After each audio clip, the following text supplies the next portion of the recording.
Am să-ți cer ce nu-mi poți da vreodată. Am să-ți cer iubirea. Am să bat la porți închise iară. Nu-ți feri privirea. Drumurile noastre poate se vor întâlni deodată. Drumurile și iubirea sunt gândurile, e fericirea. Fericire. Ea este Ana. Noi avem 3 copii, dar acest film este despre Ana. Trebuie să mă tund.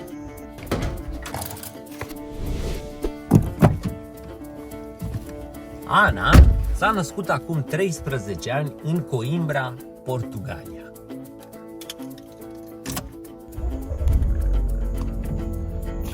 Ana este un copil crescut pe drumuri. Când Lavinia era însărcinată în 8 luni, am decis să ne luăm lumea în cap și copiii la sub braț și am părăsit România cu drag. Nu-i așa, tată? Da. Da. Drumurile și iubirea sunt gândurile, e fericirea. De ce am plecat e greu de explicat, dar o să încerc să vă explic. Hai, tata. Simțeam un gol în inima mea pe care nu puteam să-l umplu cu nimic.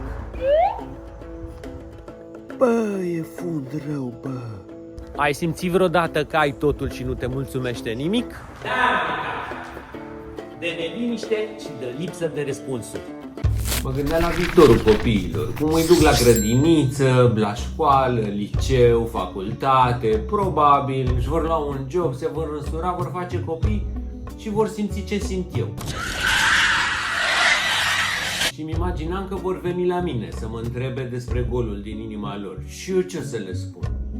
Nu știu, tati, eu am rezistat. Rezistă și tu. Am zis nu. Plec să văd despre ce e vorba cu golul ăsta și cu ce să-l umplu. Nu toată lumea e așa. Lavinia era foarte ok cu ea și fericită cu noi. Mă bucur că nu a făcut ca soția lui Buddha și m-a urmat. Îl știți pe Buddha? Grăsuțul, iluminatul. Dacă nu știți povestea lui Buddha, vă spun eu pe scurt. Buddha era un prinț și a plecat în lume ca să caute fericirea. Toată lumea spune că el și-a părăsit familia. Eu nu cred că el și-a părăsit familia. Ea nu l-a urmat. Că doar n-a legat-o de un copac când a plecat. Cred că soția lui Buddha s-a căsătorit cu el din interes. Pentru că îi plăcea luxul. Era prințesă. Din toate florile din lume e doar pe tine te-am ales, căci te iubesc la disperare. Ana până la 12 ani nu a fost la școală. Nici ceilalți nu au fost, dar acest film este despre Ana, v-am spus. Și n-au fost pentru că n-am avut timp. Fiecare dintre noi primim de sus câte 24 de ore pe zi. Eu n-am vrut să-mi dau orele pe bani sau să le pierd prin mașină. Ia uite, iar am pierdut ori. Am găsit-o. Am vrut să le cheltui pe copii și pe drumul. Ce s-a întâmplat? Am supraviețuit încă unei furtuni, dar actele noastre nu. Spun pe drumuri și nu pe călătorii, pentru că atunci când călătorești, ai o destinație, după care te întorci. Pe drumuri ești atunci când nu ai destinație și nici nu vrei să te întorci. Un fel de free falling prin viață.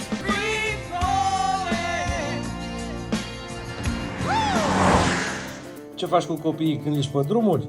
De toate și nimic în același timp. Se spune că fericirea este realitatea minus așteptările. Când ești pe drumuri nu prea ai așteptări, pentru că nu știi la ce te aștepți.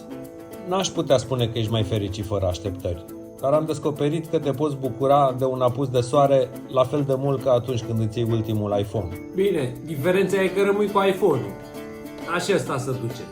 Cine se mai bucură de Cices? Când Ana se trezea în fiecare zi, de fiecare dată ne punea aceeași întrebare. Noi ce facem azi? Așa. Dacă ar fi mers la școală, ar fi știut ce are de făcut. Să învețe să devină cineva. Asta am făcut eu. Am devenit cineva fără să știu cine sunt. Dar cine ești este o chestie care nu interesează pe absolut nimeni, decât pe tine.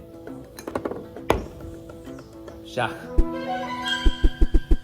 Ăsta e un paradox. Societatea este formată din noi, dar nu este vorba despre noi aici, ci despre structura pe care noi o creăm. Fără să ne dăm seama, suntem unul pionul celuilalt.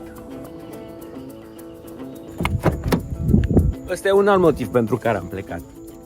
Dacă nu-ți dai copilul la școală, ți-le autoritatea, adică statul prin organizațiile lui de protecție a copilului și altele. Mi-a zis un frate să tac, să fiu atent, că o să trimită garda să mă ducă la ciment. Este al tău copilul? Da, dar n-ai voie să-l crești cum crezi tu de cuvință, ci cum s-a stabilit la nivel organizațional. Am venit să curăț piscina. Așa că viața pe care noi ne-am fi dorit-o, n-am fi putut-o avea dacă stăteam pe loc. Așa că, pe drumuri. Drumurile și iubirea. Când ești pe drumuri, îți faci numai prieteni care îți plac. Dacă nu-ți place de cineva, nu are șansa să rămână nici măcar la gradul de cunoștință. Așa Ana are 2 prietene în Argentina, una în Peru și 2 în Brazilia. Dacă nu stai mult într-un loc, nici n-ai timp să te cerți. Așa că revederile sunt când schimbi des locurile și culturile, ai șansa să experimentezi mai multe lucruri și să descoperi ce nu-ți place. Am descoperit că mult mai repede îți dai seama de ce nu-ți place decât de ce-ți place. Ana a făcut pe rând balet, pian, volei, fotbal, surf, ceramică, croșet, gastronomie, muay thai și pictură. Acum un an, Ana ne-a zis: Mami, tati, eu vreau să merg la școală. de ce? Bă, tu te-ai luat după Carla. Nu, vreau și eu să fac cu el. Ok. Carla este la școala de teatru și film Wolf Maia din Rio de Janeiro. Cum a intrat e o altă poveste. Doar v-am spus că filmul ăsta este despre Ana. Așa că am plecat să ne interesăm cum putem să o înscriem pe Ana la școală. Să rămână doamna directoare. Am fost cu Lavinia la doamna directoare, i-am povestit că Ana își dorește să studieze, iar a zis să o aducem la un test. Au testat-o și au ajuns la concluzia că are cunoștințele necesare pentru clasa a 6-a. Profesorii au fost surprinși că ea știe să scrie și să citească. Ne-au întrebat cum a învățat. Cum adică? Am învățat cum am învățat să și meargă, într-un mod natural. Am stat pe drumuri, nu în junglă ca sălbatici. În fine, acum e a 7-a.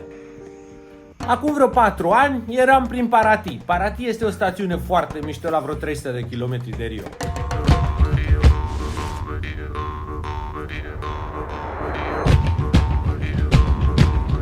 În Paraty noi am rămas o lună. Acolo l-am descoperit și pe maestrul Aécio Sarti. Aécio Sarti este un pictor brazilian. A arte é só presente, não é sua. A arte não pertence a você. Ela é que manda na sua vida. Mamă, ce pou! Aceasta este casa pe care noi am construit aici în Brazilia. Despre această casă eu am vorbit pe noul canal I Am Family Raw, adică brut. Acolo aveți parte de vloguri needitate, un fel de live înregistrat. Vă las aici link-ul în descriere. Dați o fugă și repede abonați-vă. Subscribe. Noi ziua descopeream locuri, iar noaptea, evident, dormeam. Unde? În mașina care ne era și mijloc de transport, în van. Cel mai nasol era atunci când ploua, pentru că eram blocați în mașină. Și atunci ce făceam? Mergeam pe la centre culturale, biblioteci, ne culturalizam. În fine, așa am dat peste galeria acestui Aécio Sarti. Ana a fost foarte impresionată de picturile omului și a vrut să-l cunoască. N-am putut să-l cunoaștem pentru că povestea omului este că el s-a refugiat pe o insulă și nu vine decât din când în când își aduce lucrările la galerie. Tot în Paraty s-a întâmplat ca să fie ziua Anei și ea de ziua ei și-a dorit foarte mult ca înainte să mergem la cofetărie să ne oprim pe la galerie să se mai uite pe la picturi. Zi și făcut, am mers la galerie și când colo apare omul, adică Aécio Sarti. Și s-a îndeplinit dorința Anei de ziua ei. Omul foarte drăguț a stat cu noi de vorbă și drept cadou când a auzit că e ziua Anei, a scos o bucată de prelată, că el pictează pe prelate de camioane. O bucată de cărbune și i-a schițat Anei portretul.